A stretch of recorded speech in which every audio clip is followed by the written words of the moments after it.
Pessoal, boa tarde. Vou começar aqui a nossa aula de Física 2. Nessa aula de hoje a gente vai falar um pouco sobre os conceitos do som.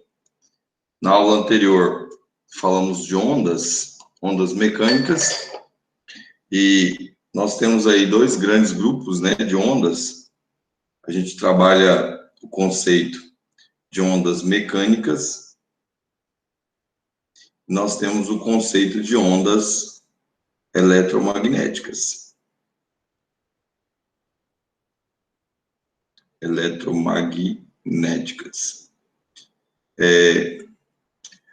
Na engenharia civil, na engenharia mecânica e também na engenharia elétrica, tem vários assuntos relacionados às ondas mecânicas, principalmente quando você fala na engenharia civil de qualidade do som.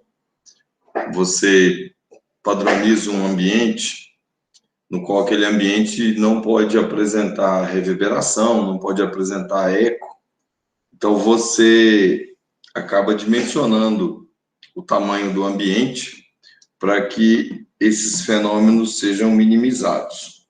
E esses fenômenos, eco, reverberação, estão relacionados, né, com a propagação das ondas mecânicas, e sempre que você dimensiona um ambiente, você precisa entender o que vai acontecer dentro daquele ambiente e, obviamente, condicionar, né, a construção física do ambiente com a propagação do som que vai ser ali produzido, seja esse som um estúdio de TV, um estúdio de música, calibração de equipamentos musicais, enfim.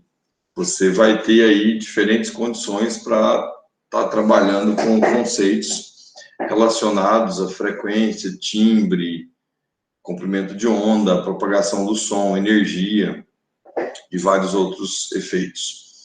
Já na engenharia elétrica, basicamente toda a área da telecomunicação é propagação de ondas eletromagnéticas. No entanto, no curso de engenharia elétrica, faz parte da grade curricular do curso o conhecido como eixo eletromagnético, que no curso aqui, Eletromag, no curso aqui na UFT, inicia com o professor Gobira, acredito eu, lá no 6º período, e termina com o professor, agora eu esqueci o nome dele, Descartes, lembrei, com uma disciplina específica tratando de ondas eletromagnéticas, porque vocês vão atuar em sistemas de telecomunicação, vocês vão planejar linhas de transmissão, onde você tem a presença de uma onda de tensão, uma onda de corrente, que são ondas eletromagnéticas. Então, esse assunto, falar basicamente de ondas, é extremamente aplicado aos cursos que aqui se encontram, né, engenharia elétrica e engenharia civil, cada um com a sua particularidade. Portanto, os princípios, né, os conceitos relacionados com a física básica das ondas é sempre o mesmo. Parando um pouquinho aqui do assunto, vamos falar da prova 1. A nossa P1 vai ser na próxima semana, que se encontra lá no calendário. Hoje são 16, então a nossa P1 ela está prevista para acontecer 23/11. O assunto relacionado à P1 é a mecânica dos fluidos, vibrações mecânicas, ondas mecânicas e propriedades sonoras. Tá bom? Então tá aí a nossa primeira prova. O que é som? Conceitos que a gente precisa entender para que a gente possa, então, aplicar alguns fundamentos matemáticos relacionados a esse estudo. O som nada mais é uma forma simplificada, uma forma de onda simplificada, e tudo aquilo que a gente consegue perceber pelos nossos ouvidos é caracterizado como som. Esse som, às vezes, vai ser um som com uma determinada frequência, uma frequência específica. Esse som também pode ser classificado como ruído, O ruído é um som sem harmonia, conotação negativa, ou seja, algo indesejado, algo que te causa, né, desconforto sonoro. E esse desconforto sonoro vem sempre associado a algum tipo de onda mecânica que se encontra ou que se propaga. Só relembrando os conceitos da aula passada, no qual a gente falou dos dois tipos de ondas, a onda mecânica são aquelas ondas que elas dependem de um meio, né? Elas precisam de um meio material para que ocorra a sua propagação. Exemplos de ondas mecânicas, o melhor e o mais aplicado ao nosso dia a dia é o som. A onda sonora é uma onda mecânica. Ela se propaga em diferentes meios, ela pode se propagar nos meios sólidos, nos meios líquidos, nos meios gasosos, desde que ali exista um meio. Não é possível a propagação da onda mecânica no vácuo, e nos meios materiais, ela vai depender, o comportamento dessa onda mecânica nos meios materiais vai depender da condição, da densidade, da proximidade das moléculas, do tamanho das moléculas. Então, em diferentes meios materiais, a onda mecânica se comporta de diferentes formas, possui diferentes velocidades, transporta diferentes quantidades de energia, aquelas propriedades relacionadas às ondas. Então, todas as ondas mecânicas, elas necessitam de um meio material para que a sua propagação ocorra. Conceito básico de ondas são propagações ou perturbações do meio que se propagam transportando energia. Não há transporte de matéria no conceito de ondas. E o som, que é o que a gente vai estudar nessa aula de hoje, é uma onda mecânica que, então, propaga-se em diferentes meios, causando perturbações a esse meio. Essas perturbações vai ser aí uma vibração molecular específica devido à presença dessa energia se propagando. E nós temos um outro grande conjunto de ondas, que eu me referi agora, que são as ondas eletromagnéticas. Essas ondas, elas têm uma particularidade, não são em todos os meios que essas ondas se propagam. Tá? O professor lá de ensino médio geralmente fala, as ondas eletromagnéticas são aquelas que se propagam em quaisquer meios. Isso não é verdade. Existem meios que são meios diamagnéticos, que essas ondas eletromagnéticas elas não conseguem se propagar. Elas se propagam no ar, se propagam pela madeira, se propagam pelas paredes, elas passam, né, pela parede de tijolo, etc., mas devido a algumas características do campo elétrico e do campo magnético, alguns meios diamagnéticos, essas ondas, então, não vão se propagar. E aí, esse é um assunto a ser abordado lá no eletromagnetismo, quando você vai estudar, então, a propagação de ondas eletromagnéticas em meios que apresentam perdas. Essas ondas eletromagnéticas, elas têm uma diferença bem específica, bem particular em relação às ondas mecânicas, porque elas podem se propagar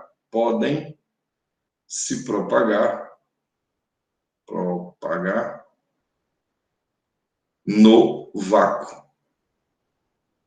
o que não acontece com as ondas mecânicas. Então, na aula de hoje, nós vamos trabalhar com esse tipo de onda aqui, ó, a onda mecânica. O ruído, como eu já coloquei basicamente no início, é um som indesejável. É óbvio que um som indesejável depende do ponto de vista. É uma interpretação muito particular. Um caminhão pode ser um som indesejável para uma pessoa, um caminhão em movimento, mas pode não ser um som indesejável para outra pessoa. Aqui mostra, né, uma pessoa trabalhando, aqui mostra uma outra pessoa com uma britadeira. Esses sons, eles não têm uma certa frequência específica, eles têm uma frequência bem variável. Eu vou mostrar para vocês o gráfico da frequência. E é o que a gente classifica, então, como sendo esse ruído, né? O som de uma serra elétrica pode para um ser, para outro não. Uma dupla de cantores pode ser um som indesejável para algumas pessoas e pode não ser indesejável para outras pessoas. Assim como o sobrevoo de um helicóptero. Ruídos podem transmitir informações úteis em relação à manutenção do equipamento. É comum você encontrar, né, em oficinas mecânicas, um bom mecânico falar que o seu carro ele está apresentando determinado defeito em função do barulho que o motor está produzindo. Então, esses ruídos, às vezes, eles podem ser úteis, até mesmo para a identificação de alguns parâmetros, como o barulho de determinado animal.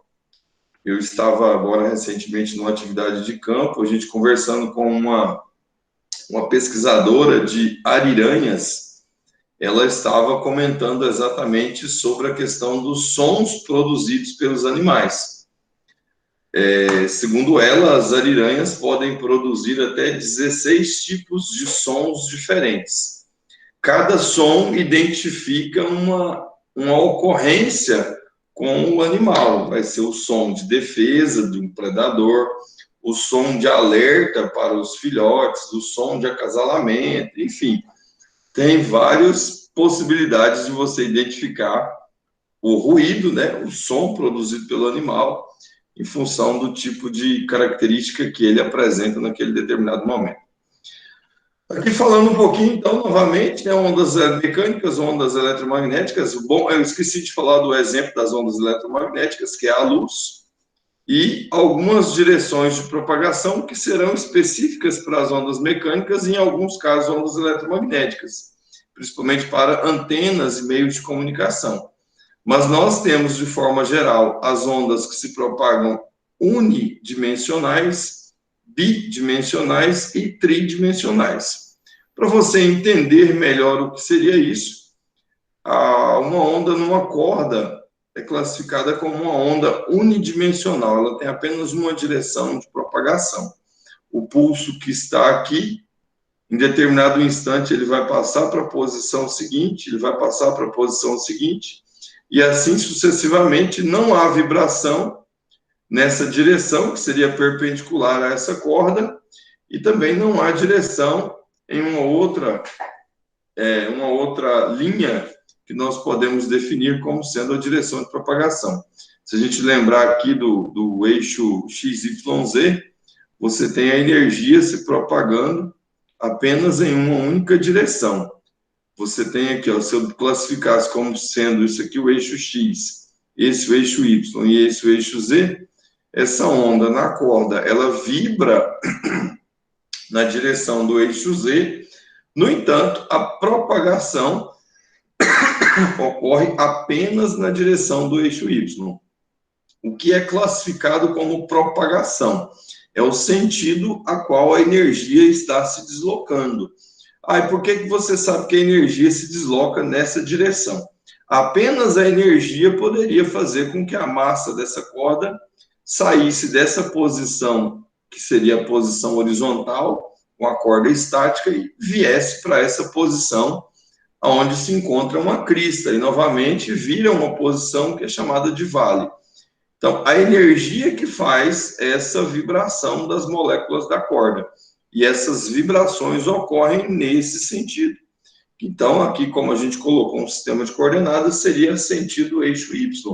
E a direção de vibração, essa sim, é a direção de vibração do eixo Z. Momentos as partículas estão subindo, momento a corda está descendo, com isso as partículas estão descendo. Se você já tiver uma onda na superfície de um rio, você vai ter, então, uma onda bidimensional. Ela tem duas direções de propagação, ok? E assim nós temos algumas consequências das ondas tridimensionais, como, por exemplo, as ondas sonoras. Uma fonte sonora, ela pode produzir som em todas as direções, como se fosse uma esfera de propagação. E aí, nessa condição, a gente, então, classifica como uma propagação tridimensional. Fisicamente, no som, nós encontramos, então, as partículas de ar, elas se chocam uma com as outras, saindo e retornando da sua posição de repouso, passando uma vibração que se propaga até atingir o tímpano e transformar dentro do seu cérebro essa informação em som. Isso, então, que a gente classifica como onda sonora. Basicamente seria um GIF, uma animação mostrando como que essas partículas elas estão vibrando. Notem que as partículas, elas não saem do lugar, elas simplesmente vibram em determinado instante quando a energia que foi criada pela fonte sonora passa por ela. Então, você tem essa sensação que as partículas estão se movendo, no entanto, elas não se movem. E isso aqui vai atingir o tímpano de uma pessoa. Você tem uma película bastante sensível na sua região de captação do som.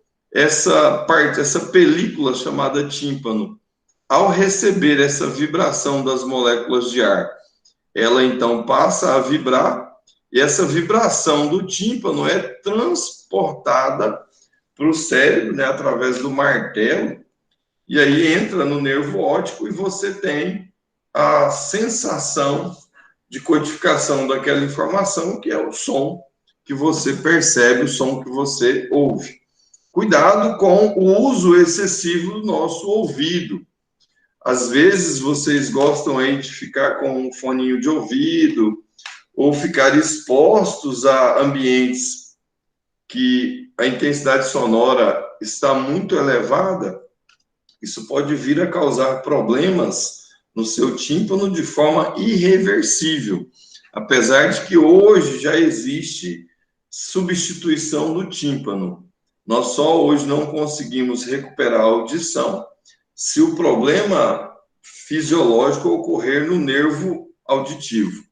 No tímpano já existem procedimentos para a substituição do mesmo. E o tímpano é como um músculo do nosso organismo. É como não, ele é um músculo do nosso organismo. E com o uso excessivo, ele pode vir a ficar flexível, pode vir a perder a elasticidade natural. Você pode perder a audição. No entanto, é cientificamente comprovado que todos nós chegamos ao nosso fim de período, né, fim de vida, com cerca de 40% de audição a menos que nós tínhamos quando nós tínhamos aí cerca de 10 anos de idade, que é quando nós atingimos o ápice da audição. Nós nascemos com pouquíssima audição.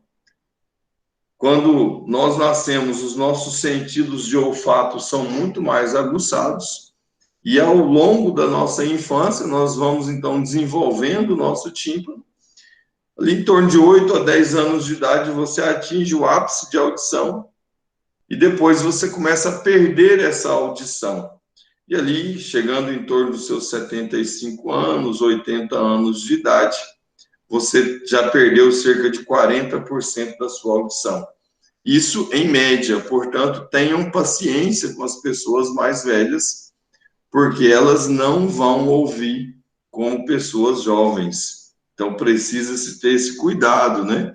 E, lógico, vocês, enquanto engenheiros de segurança e responsáveis por equipes, enquanto estiverem em atividade, em obra, tomem esse devido cuidado do uso correto dos aparelhos de proteção, dos EPIs, principalmente quando expostos a ruídos intensos. Isso pode causar problemas irreversíveis na saúde do nosso ouvido. Ondas sonoras. O som é um fenômeno vibratório, como a gente acabou de ver, resultante de variações de pressão no ar. Essas variações de pressão se dão em torno da pressão atmosférica e se propagam longitudinalmente. A velocidade do som é de 344 metros por segundo, isso para uma temperatura de em torno de 20 graus. E essa velocidade do som, como eu já comentei com vocês, ela pode variar de acordo com as propriedades do meio, e essas propriedades do meio, elas vão definir aí alguns efeitos, algumas propriedades associadas à onda mecânica. Aqui tem uma tabela, no Halliday, no Sears, nós vamos encontrar N tabelas como essas, que nos dão algumas informações básicas a respeito da propagação do som, no que se refere à velocidade de propagação. Talvez a velocidade de propagação seja uma das variáveis, uma das propriedades mais discutidas das ondas sonoras. Então, você percebe aqui que o ar seco, a 25 graus Celsius, a velocidade é de 331 a 340. O hidrogênio, 1.270 metros por segundo. O dióxido de carbono já baixa para 258. No gás hélio, o som se propaga com velocidade em torno de 970. Alguns líquidos, na água, a 8 graus Celsius, a velocidade aproxima aí de 1.500. Na água salgada, ela passa de 1.500, na mesma, aqui em torno de 25 graus Celsius, né? Aqui foi para 8 graus. Esse aumento de velocidade ocorre devido à presença da salinização da água. Aqui algumas curiosidades no glicerol, no mercúrio, só para título de conhecimento. E nos sólidos, onde a velocidade do som é extremamente alta, em função da proximidade das moléculas, da densidade do sólido, uma vez que a densidade é um fator que determina a velocidade de propagação do som naquele material. Então, o ferro, a velocidade chega a 5.950, no alumínio a 6.420, no cobre 5.100, isso em função mais da configuração das moléculas, da posição, né, da estrutura molecular do material, é uma característica que vai determinar, então, a velocidade do som naquele material. Vamos falar um pouco de fórmulas, de elementos que vão compor e vão explicar a propagação do som. Como o som é uma onda, ele é uma vibração periódica, então nós podemos tratar matematicamente o som como uma onda. Então a gente vai representar parâmetros matemáticos das ondas para explicar os fenômenos que ocorrem com o som. Uma das propriedades matemáticas que existem nas ondas é o comprimento de onda. Então, uma onda sonora, um som se propagando, ele também vai apresentar o comprimento de onda. E o comprimento de onda nada mais é do que a distância linear, a distância transversal, a distância linear, mais específico, né? De repetição do fenômeno ondulatório. Então, você tem, igual nesse desenho aqui, eu vou voltar aqui para vocês observarem o que eu quero referenciar em função do ser o comprimento de onda. Pega a distância de uma mancha dessa até outra, porque elas estão em constante movimento. Mas essa distância aqui, ó, ela é sempre a mesma, tá vendo? Se você pegar picos aqui, que tem um pico, aqui na frente tem outro, aí essa distância é sempre a mesma. Essa distância dessa faixa mais escura para essa outra mais escura na sequência é o que a gente, então, chama de comprimento de onda. Em uma onda mais tradicional, desenhada num perfil, num sistema XY, seria isso aqui. Então, você tem aqui o desenho de uma onda, aquelas posições lá representariam esse local. Se você medir esses 3 pontos, seriam equivalentes àquelas manchas mais escuras. Então, essa distância representa, o comprimento de onda, que é uma grandeza física associada ao comportamento oscilatório. Comprimento de onda é conhecido aí na literatura, em todas as literaturas, como sendo o lambda, e esse lambda, ele é medido em metro, sempre em metro, tá? Distância em metros, a partir de qualquer valor de pressão sonora, que um ciclo se complete. Tá? Aqui ficou cortado, para que um ciclo se complete. A gente vai ter a equação da onda representada por essa equação aqui, se o eixo de propagação for o eixo X, tá bom? Esse seria, então, o que nós temos aí como sendo equação para a pressão. Na verdade, a gente determina os pontos nos quais a pressão dentro daquele meio é maior.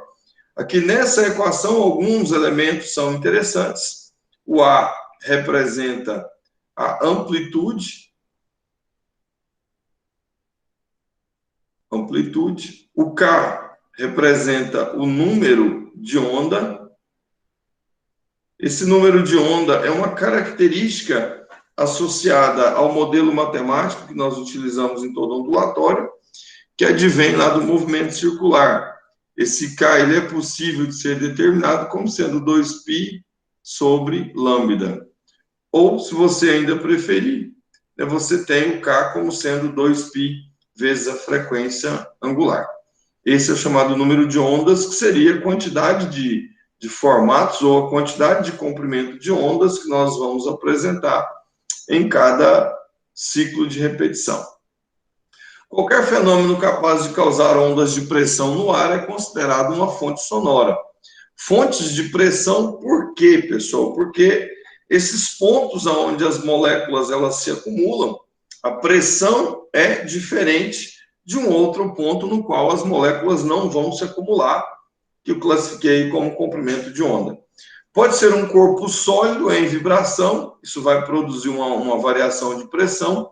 Pode ser uma explosão, que vai proporcionar uma variação de pressão, um vazamento de gás a alta pressão e vários outros fenômenos, outras ocorrências físicas que vão gerar variações de pressão no ar, e é o que a gente classifica então como som. Basicamente, todo som se caracteriza por 3 variáveis físicas: frequência, intensidade e timbre. Se caracteriza, não significa que não existam outras variáveis. Nós podemos ter outras, podemos não, temos outras variáveis, como a velocidade, como o comprimento de onda, como a amplitude do som, como a energia de propagação. Mas, para que você possa identificar um som, você precisa saber qual é a frequência daquele som, qual é a intensidade. A intensidade está relacionada com a energia. Intensidade é watt por metro quadrado, ou seja, potência por unidade de área. E o timbre é uma característica bem peculiar, mais de quem está ouvindo do que de quem está produzindo. Você consegue, com certeza, perceber a diferença na voz produzida por qualquer pessoa. A voz é como se fosse um DNA nosso. Cada pessoa tem uma voz muito particular. É raro você encontrar 2 pessoas com produções sonoras iguais. Eu vou até colocar aqui, talvez eu esteja falando uma besteira, mas eu acho que não existe 2 pessoas produzirem o tempo todo o mesmo som, com as mesmas características físicas. Por isso é tão difícil você criar, formar uma dupla de cantores, porque as 2 pessoas sempre vão produzir sons diferentes. E você combinar esses sons para que você possa perceber a mesma intensidade sonora é muito difícil. E o nosso ouvido, ele é muito sensível a variações sonoras. Nós conseguimos distinguir o som A do som B no intervalo de tempo de até 0,02 segundos. Se for menor do que isso, a gente não consegue perceber. Se for maior do que isso, a gente consegue perceber. Então, se você pegar 2 pessoas e colocarem elas para cantar a mesma música ao mesmo tempo, provavelmente, se aqueles 2 cantores não estiverem muito sincronizados, você vai perceber quando um e quando o outro produz o som. Isso é uma característica nossa, do nosso ouvido. A frequência na caracterização do som é o comportamento vibratório das moléculas. Poderia dizer que é a quantidade de vibrações, de repetições que as moléculas proporcionam por unidade de tempo. Em relação à frequência, nós temos uma equação bastante conhecida, que é a equação do V igual a lambda F. Nesse caso aqui, o V representa a velocidade, o lambda representa o comprimento de onda e o F representa a frequência. Nessa fórmula que foi colocada aqui para vocês, o C está aqui representando a velocidade.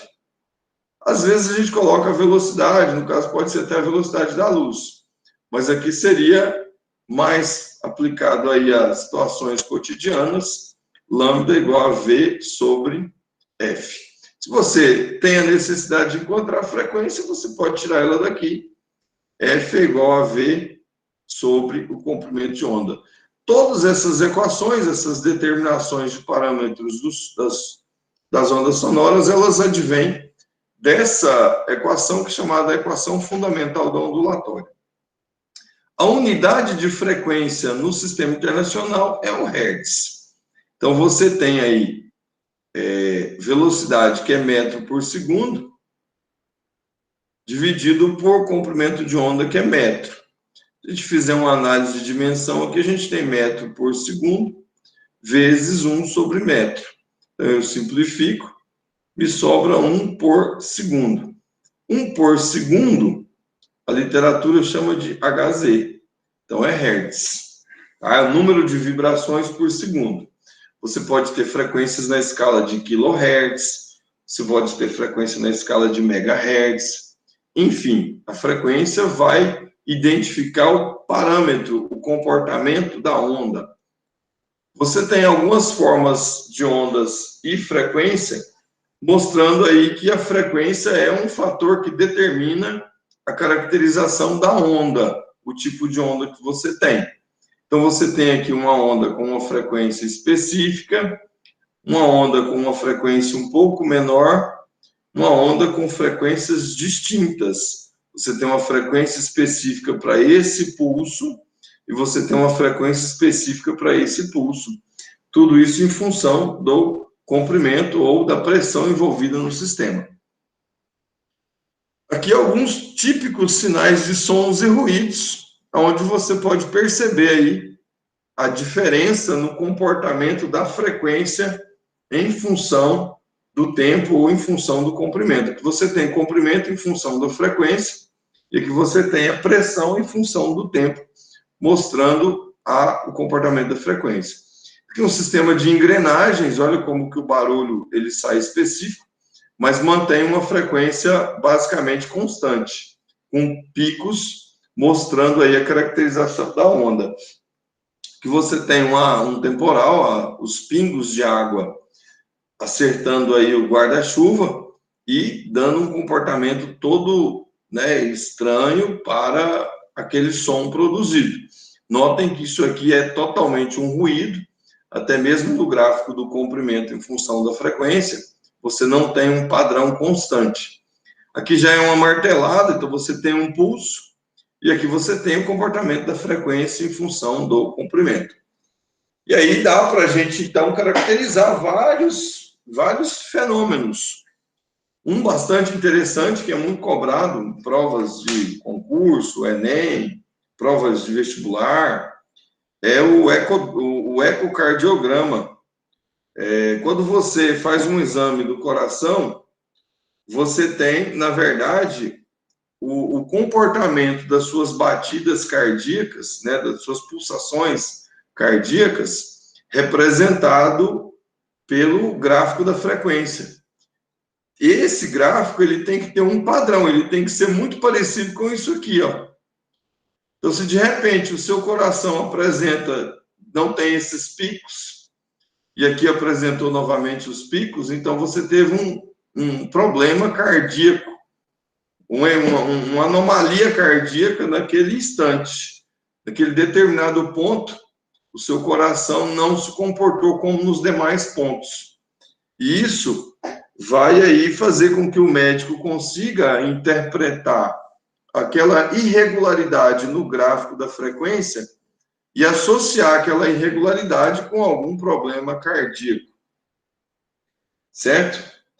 Então, existem vários exames físicos, exames clínicos, desculpa, que são identificados as patologias através do gráfico mostrado pela função da frequência que aquela atividade física produz. Respiração, o eletroencefalograma, que é o comportamento do cérebro, né, da circulação sanguínea no cérebro.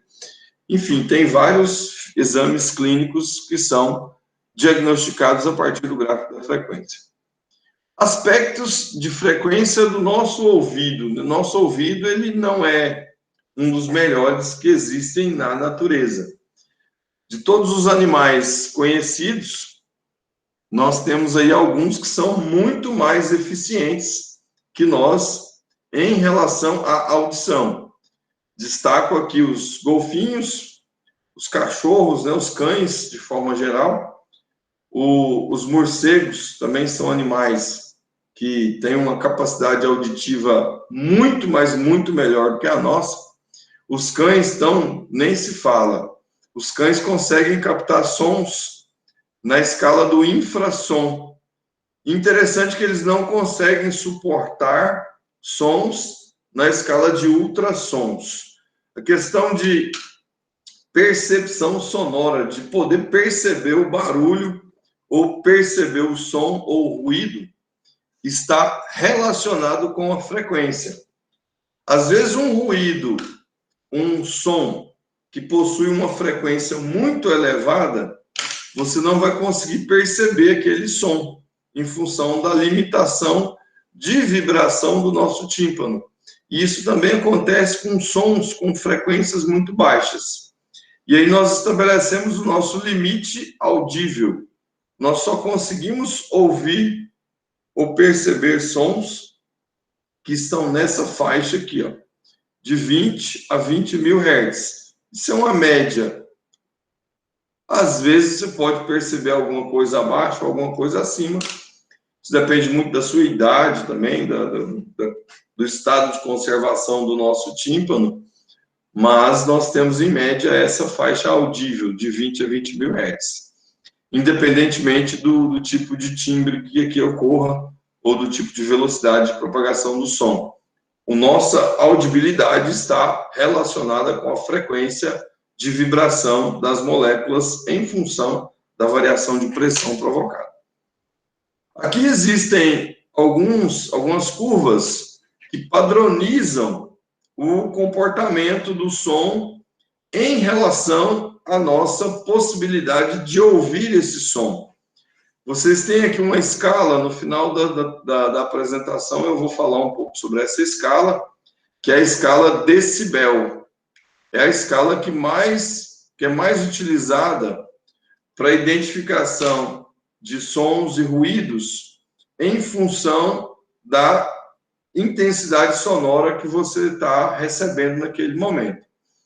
Então, se você tem aqui ó, uma intensidade sonora de cerca de 130 decibéis, com uma pressão aí de cerca de 20 pascal, se você aumentar essa intensidade sonora ou aumentar essa pressão, você vai estar superando ou passando o limite da dor. A partir dessa linha vermelha, que seria o limite da dor, você não consegue mais suportar aquele som naquele ambiente. E notem que essa faixa, essa escala, ela tem 3 informações. Não adianta só a frequência ser muito alta se a intensidade sonora está baixa e a pressão está baixa. Você tem aí uma relação de intensidade sonora com frequência e com pressão do som produzido. Qualquer ponto aqui nesse meio é o meio da fala. Então, se você pega um ponto aqui, por exemplo, esse ponto tem uma frequência, tem uma pressão e tem uma intensidade sonora. Então, a fala está aqui, ó, de cerca de 80, 20, mais ou menos 20 a 80 decibéis, se a gente fosse fixar apenas aqui a escala de intensidade sonora. A música já evolui um pouco, passando aí do limite da fala. Então, toda essa faixa mais clara envolvendo a fala está dentro da música. A música chega a 90 decibéis, uma música normal, né? E pode chegar aí a até 20 decibéis, com uma escala de frequência de 10 kHz a 50 Hz. Você tem também um limite auditivo. Abaixo dessa linha, você não consegue mais, intensificando aí, não consegue mais perceber o som nessa linha, nessa faixa. Então, a questão de perceber ou não a onda sonora, ela vai depender dessas três variáveis, né? Intensidade, frequência e pressão exercida. Normalmente, as tabelas que nós encontramos nos EPIs e algumas outras coisas, nós conseguimos aí apenas pela escala decibel, tá? Então, vamos falar aqui um pouquinho da onda sonora plana. Na maioria das vezes, a onda sonora ela é esférica. Só que isso dificulta um pouco a análise matemática daquela onda, daquela equação. Porque trabalhar com coordenadas esféricas é um pouco mais difícil. Então, a gente simplifica isso para uma onda plana. Imagine que você tem uma fonte sonora produzindo um som aqui no ponto A e você se encontra a 2 metros do ponto A, 2 metros de distância. Como seu tímpano é muito pequeno, a onda produzida pela fonte sonora é uma onda esférica. Só que quando ela vai atingir o seu tímpano, o pedacinho da esfera que vai atingir o seu tímpano pode ser considerado como um plano. Então, é passivelmente e aceitável nós considerarmos que as ondas sonoras elas se apresentam como ondas planas, em função dessa característica de distância da fonte sonora até o receptor desse som. E um ponto no espaço pode ser descrito pela coordenada ou apenas pela coordenada x. Então, a gente consegue escrever matematicamente, de maneira bem simplificada e com uma aproximação muito boa, que a equação das ondas sonoras é uma equação unidimensional, com apenas uma variável. Essas outras a gente já comentou, no caso aqui a amplitude, né, que seria a máxima potência emitida pelo som, o número de onda, que vai determinar aqui o parâmetro, o padrão da onda em função da variável x, e a posição a qual ela se encontra. Então, não representa as coordenadas sonoras mais comuns, como dutos, etc., mas pode representar bem um som produzindo aí em espaço aberto. Se a gente for, então, avançar um pouco para as ondas sonoras em relação às suas equações, a gente vai conseguir chegar nessa equação aqui de onda. Aqui é só a título de curiosidade, mas essa equação poderia, então, representar a posição de uma partícula em função do tempo e também em função da variável x a qual ela se encontra. Se as variáveis acústicas de uma onda são funções apenas de uma coordenada, a amplitude de qualquer variável é constante em qualquer plano perpendicular a essa coordenada. Tal onda, então, é chamada de onda plana, e a equação dessa onda plana revela, então, essa equação diferencial de segunda ordem, que depende da posição, depende do tempo. E você determina, então, as variáveis potência em função da posição, em função do tempo. Nesse caso, essa equação aqui, a letra C, representa a velocidade do som, e não a velocidade da luz, que seria a velocidade de propagação da onda sonora em um meio qualquer. E no caso, a gente já abordou, para a temperatura ambiente, a velocidade do som é de cerca de 340 metros por segundo. Então, ficaria até mais fácil a gente trocar isso aqui por V, onde esse V representa a velocidade do som. Quando um corpo oscila em um meio elástico como o ar, as ondas se propagam como esferas ao invés de planos. A uma grande distância da fonte, essas ondas podem ser consideradas planas. Eu acabei de comentar com vocês por que a gente aborda essa modelagem matemática da onda, uma vez que a gente pode supor essa onda aproximadamente plana e simplificar bem os nossos cálculos. Como exemplo prático, o movimento ondulatório longitudinal causado por um pistão em um tubo rígido e homogêneo de área de seção transversal constante aproxima o movimento acústico plano, que seriam essas produções de sons em tubos. Não sei se o professor Everton faz essa prática em laboratório com vocês, mas se ele fizer essa prática, vocês vão conseguir compreender bem visualmente o que eu falo aqui agora. Se você pegar um microfone e colocar na boca de um tubo, esse tubo tem que ser transparente. E você pode fechar esse tubo ou deixar aberto. E aqui na base do tubo você coloca serragem, que é mais leve, ou pode ser areia também. E você consegue, e aí você produz um som aqui. É uma prática que a gente faz no laboratório. Deixa esse som alguns minutos, vocês vão perceber que a areia ou a serragem que vocês espalharam ao longo do tubo, ela vai se concentrar em montinhos. Vou falar aqui em montinhos, que fica mais fácil você entender. Esses montinhos é onde você teve uma pressão diferente em relação aos outros pontos. Então, aqui você teve uma pressão, aqui a mesma pressão, a mesma pressão e a mesma pressão.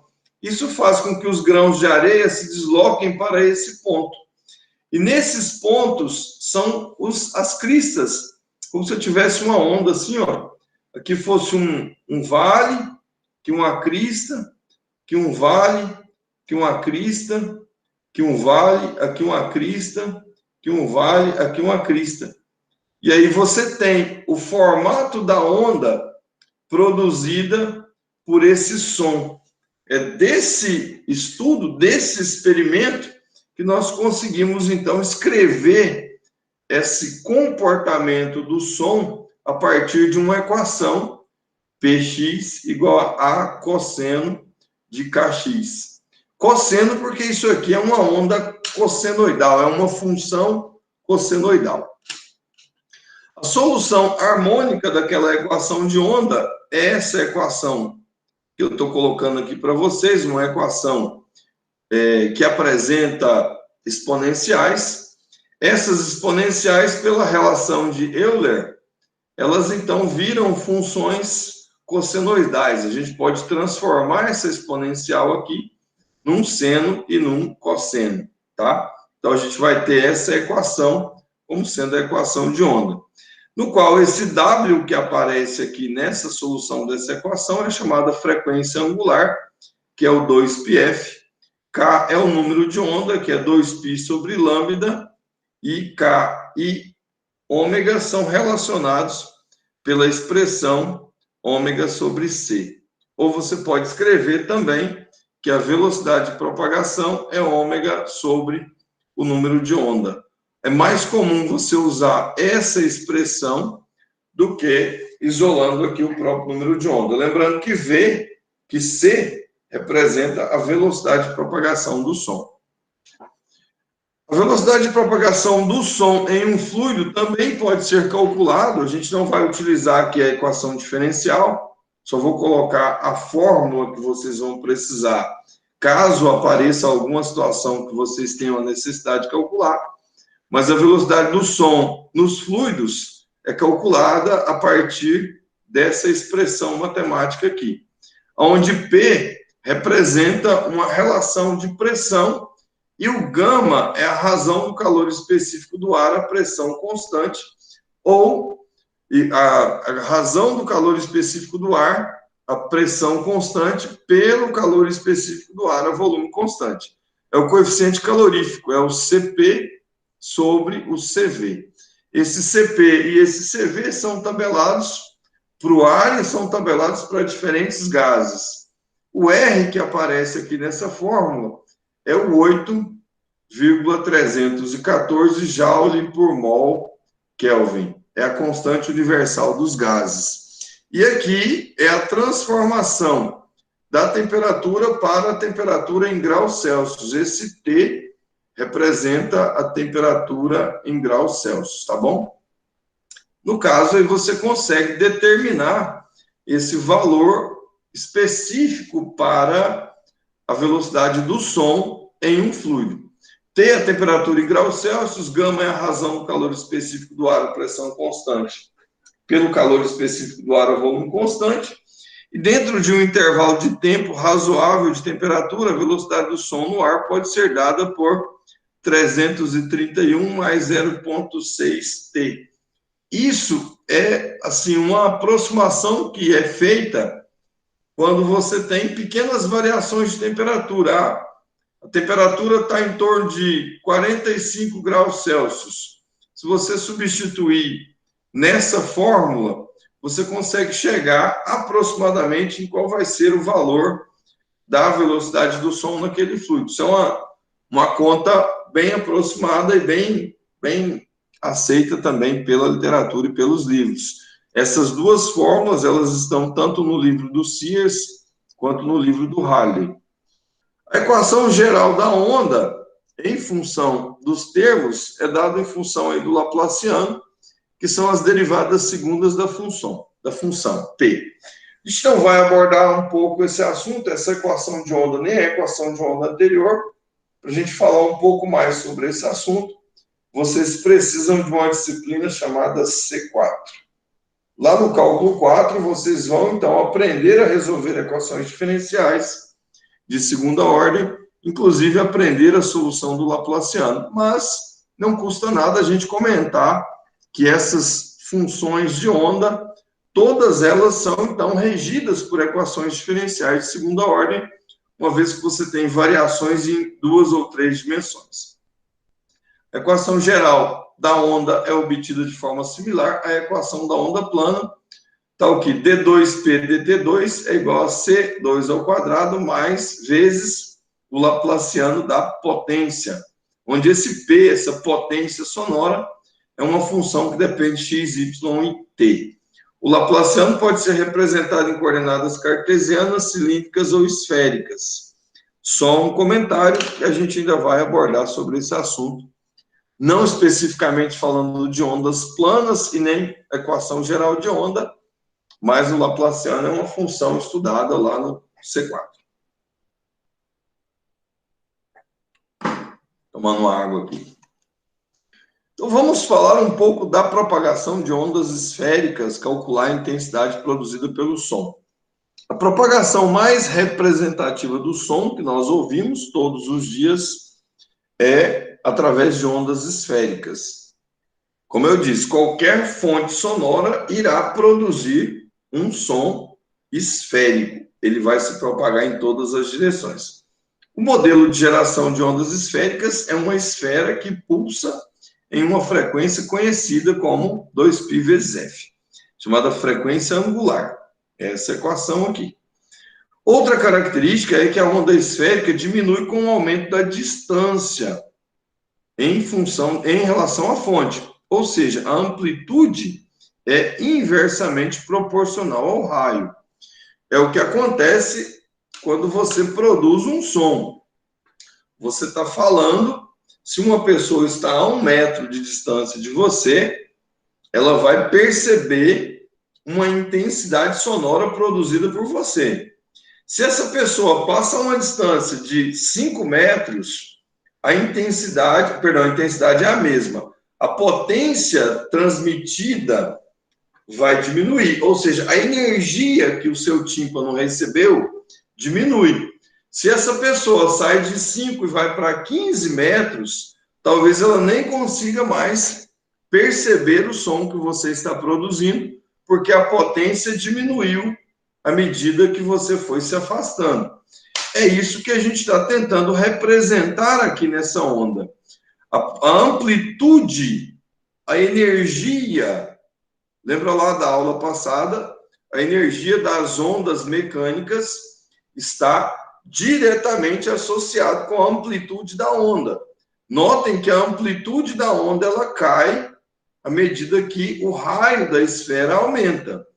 A uma certa distância, diminuiu mais, a uma certa distância, diminuiu mais. À medida que você vai, ou seja, à medida que você vai se afastando da fonte sonora, a energia recebida pelo receptor, ela vai diminuindo, e essa queda é exponencial. Isso nos leva a uma interpretação da intensidade sonora.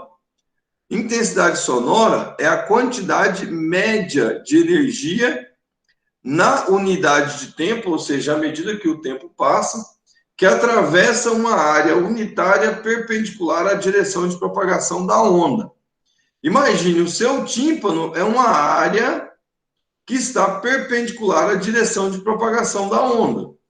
Então, se eu consigo identificar qual é a área do seu tímpano, eu consigo dizer para você quanto de energia o seu tímpano está recebendo devido à presença daquela onda, daquela fonte sonora.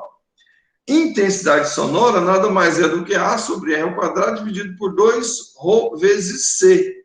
Esse é o cálculo que nós, então, fazemos para calcular essa intensidade sonora.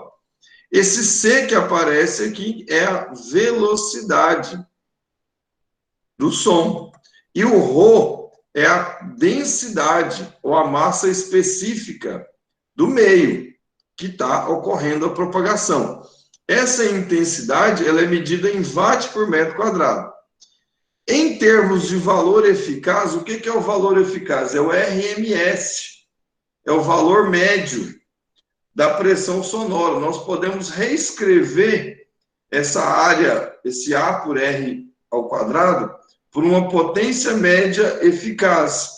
Essa potência média eficaz é o valor eficaz da pressão sonora a uma distância R da fonte.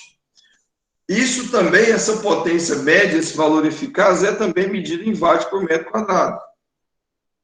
E aí você pode separar o que seria intensidade do que é potência sonora. A intensidade sonora, na verdade, é calculada a partir da potência por unidade de área. Todas as vezes que a gente determinar a intensidade, seja ela média ou intensidade total, a gente vai estar medindo a potência produzida naquele lugar pela área que aquela fonte sonora está abordando. Essa potência vai sempre, essa intensidade vai sempre ser watt por metro quadrado. Todos nós sabemos que watt é joule por segundo. Então, basicamente, estamos medindo, quando calculamos ou quando estamos falando de intensidade ou potência, a energia transmitida pela onda por unidade de tempo, por unidade de área. Para uma onda esférica, se nós multiplicarmos a intensidade sonora, a distância R da esfera pulsante, pela área da superfície esférica que envolve a esfera pulsante, nós temos, então, 4πr ao quadrado. Obtém-se a potência sonora que está sendo irradiada pela esfera pulsante, considerada aí como a fonte sonora. Então, a potência que o meu autor aqui chamou de watt vai ser intensidade vezes 4πr ao quadrado. Esse 4πr ao quadrado é a área da esfera. Certo? Em relação entre intensidade, potência e pressão sonora, para ondas esféricas progressivas, nós podemos escrever que a intensidade é potência sobre 4πr ao quadrado. Escrevemos, então, a potência eficaz dividido por ρ vezes C. Quando a esfera pulsante, que no caso é a fonte sonora, irradia uma potência sonora constante, ao dobrar-se a distância da fonte sonora, a mesma potência sonora irá atravessar agora uma superfície esférica que é 4 vezes maior. E, portanto, a intensidade sonora será 4 vezes menor, enquanto que o valor eficaz da pressão sonora, nessa distância, será 2 vezes menor. No caso, você consegue relacionar essa intensidade sonora com essa potência sonora, e sempre calculando isso em função da área ou em função do valor eficaz dessa potência. Na prática, quando a gente vai trabalhar com valores, né, de potência, valores sonoros, a gente vai identificar nível sonoro, a gente vai trabalhar muito com essa escala, que seria a escala logarítmica, que eu comentei com vocês lá no início da aula, que é a escala decibel. A escala decibel, ela é uma relação com a escala linear. No entanto, essa escala ela é mais comercial. Nós temos aqui, ó, o comum é trabalhar com watt por área, potência por área. Essa área pode ser metro quadrado ou pode ser centímetro quadrado. Como quando se trata de intensidade sonora, as áreas que você vai medir a intensidade sonora são áreas muito pequenas, então criaram-se uma escala de potência por centímetro quadrado relacionada com decibel. E aí nós temos a seguinte: 10 a menos 2 watt por centímetro quadrado equivale a uma potência de 140 dB. 10 a menos 16 watt por centímetro quadrado equivale a 0 dB. 0 dB é aquela intensidade que você não consegue ouvir mais. Então, a escala linear da pressão sonora é matematicamente impraticável e fisiologicamente não refletem sensação audível. Por exemplo, o ruído da rua de uma cidade é 100 milhões de vezes mais intenso que o menor som audível. Então, você consegue trabalhar com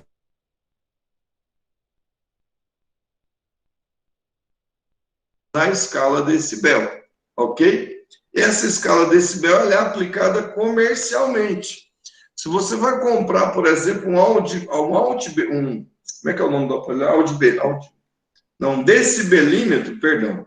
Decibelímetro, você vai determinar os valores de nível sonoro ou de nível de intensidade sonora a partir dessa escala decibel.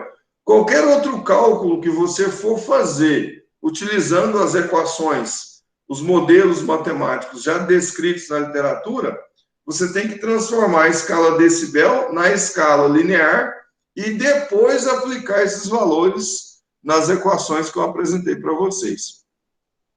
Para contornar esses problemas, lançamos mão da escala logarítmica. O decibel não é uma unidade de medida, mas apenas uma escala. Então, você tem a unidade de sensação, que seria 10 vezes o log de W sobre W0, e aí você tem o dB de W0. Esse W0 é a intensidade mínima audível, onde W é a potência sonora e W0 é a potência sonora de referência. Ou potência ou intensidade sonora. Cai na mesma, porque intensidade é potência sobre área. E nesse caso, você estaria definindo a mesma área. Tá? Poderia ser também, na escala dB, poderia ser 10 log de I sobre I0. É a mesma fórmula. Lembrando que o I é o W sobre a área. Quando você calcula sobre a mesma área. Então, I dividido por I0, as áreas cancelariam, poderia ficar potência sobre potência zero. O decibel é, portanto, uma medida de nível de potência sonora em relação à potência de referência, podendo assumir tanto valores positivos de potência superior à potência de referência, quanto negativos, que seria potência inferior à potência de referência. E aqui nós temos as equações relacionadas a essas escalas, né?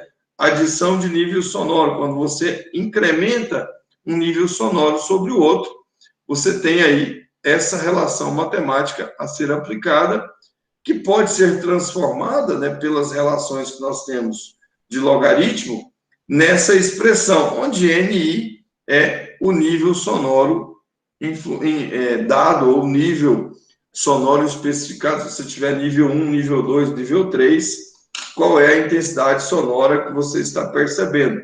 Então, isso se soma em escala logarítmica. Aqui são os valores das tabelas dos níveis, né? Nível 1, você vai ter aqui 0 dB, nível 2 você tem 3 dB, e assim sucessivamente você consegue reescrever todos esses valores em relação à adição de nível sonoro para 0, para 1 ou para 2, dependendo das condições de propagação. O nível de pressão sonora, aqui é só para a gente ilustrar, que a gente está comentando aqui, o som mais fraco tem uma potência de em torno de 2 vezes 10 a menos 5 Pascal, e o som mais forte tem uma potência de 1,013 vezes 10 a 5 pascais, que seria aí um som possível de ser ouvido. E aí o nível sonoro de referência, medido em dB, seria 10 vezes log de P2 ao quadrado, P ao quadrado sobre P de referência ao quadrado. E aí você consegue criar essa escala onde você tem diferentes níveis sonoros para diferentes ambientes, tanto em nível logaritmo como em nível de micropascal. Aqui seria 140 dB, 130 dB, um voo, né, um trabalho aí com aeroportos. Aqui seria as pessoas já trabalhando, britadeira, furadeira, uma reunião, cerca de 60, uma sala, ambiente natural, natureza, animais, enfim, um banho, e por aí você tem as escalas relacionadas. E nós temos, então, essa equação aqui, que é nessa equação base. Nível de intensidade sonora, 10 vezes log de I sobre o I de referência. O I de referência é constante. Todas as vezes vocês vão utilizar 10 a menos 2 watts por metro quadrado. Por exemplo, um aparelho de som com 20 watts produz 60 dB de nível de intensidade sonora no ambiente. Com 40 watts, o aparelho reproduzirá 63 dB e com 80 watts, 66 dB. Da mesma forma, um avião a jato produz perto de 140 dB de nível de intensidade sonora. Dois aviões idênticos vão produzir 143 dB. Isso se a gente voltar lá naquelas equações. Então, portanto, na escala em decibéis, o dobro de 70 é 73. Assim como o dobro de 120 é 123, a metade de 90 é 87, a metade de 150 é 147. Isso na escala logarítmica. Desta forma, se uma máquina produz 60 dB, 1000 máquinas idênticas vão produzir 90. Para um operário que trabalha 8 horas por dia num ambiente com 100 dB de ruído, se ele trabalhar apenas 4 horas por dia, ele estará exposto, em média, a 97 dB. Essas escalas, essas relações matemáticas são extremamente importantes para vocês poderem atuar de forma bem ativa no mercado de trabalho. Não significa que se uma máquina produz 60, 100 máquinas vão produzir 600 ou 6.000. Então, cuidado com essa escala e com essas relações que nós apresentamos aqui. Aqui nós temos alguns outros valores mais relacionados ao esforço, né, ao nível sonoro, e aí você tem diferentes parâmetros para você poder comparar na literatura.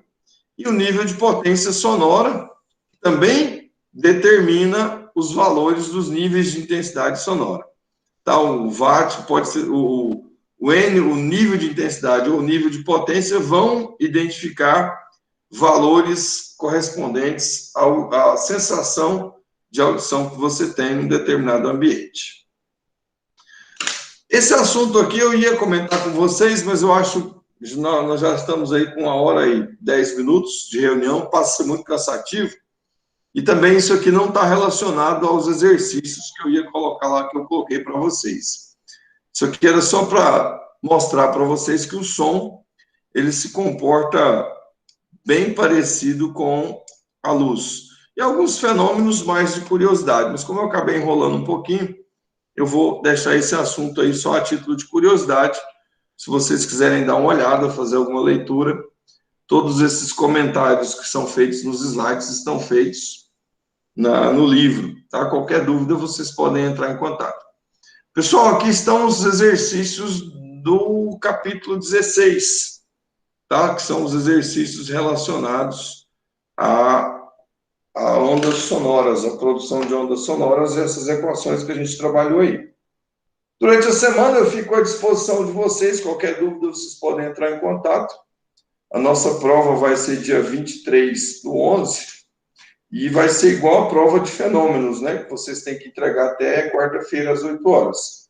Essa prova do dia 23/11, ela vai ser postada às 14 horas do dia 23/11 e vocês terão até as 14 horas do dia 30/11 para devolver a prova.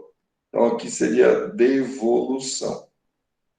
Não recebo prova por e-mail, somente pelo Google Class. Vai ser aberta a atividade lá e postada. E também, por favor, me ajude, poste em PDF. Tá bom? Seria isso o nosso bate-papo de hoje. Qualquer dúvida, eu estou à disposição. Qualquer pergunta, podem fazer. Hein, professor, se eu te perguntar, essas atividades que você está passando aí, essa lista de exercício, elas vão valer algum ponto para ajudar se precisar? 1 ponto.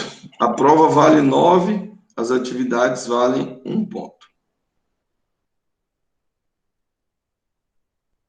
Tranquilo.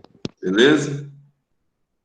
Professor, aquelas primeiras atividades que você passou antes da pandemia já não valem mais nada, no caso, também, não é? Esquece aquilo lá, esquece aquilo lá. Tá bom.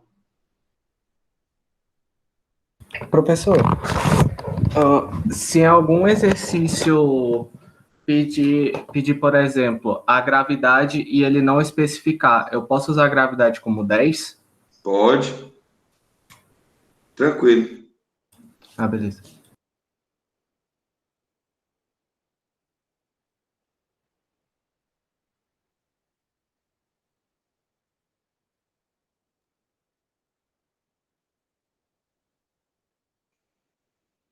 Pessoal, pode perguntar. Eu vou desligar a câmera aqui, mas vocês podem ficar à vontade aí. Se não tiverem mais pergunta, a aula seria essa mesmo. Eu vou parar a gravação e assim que a aula chegar no meu e-mail, eu vou tentar baixar. Eu não estou conseguindo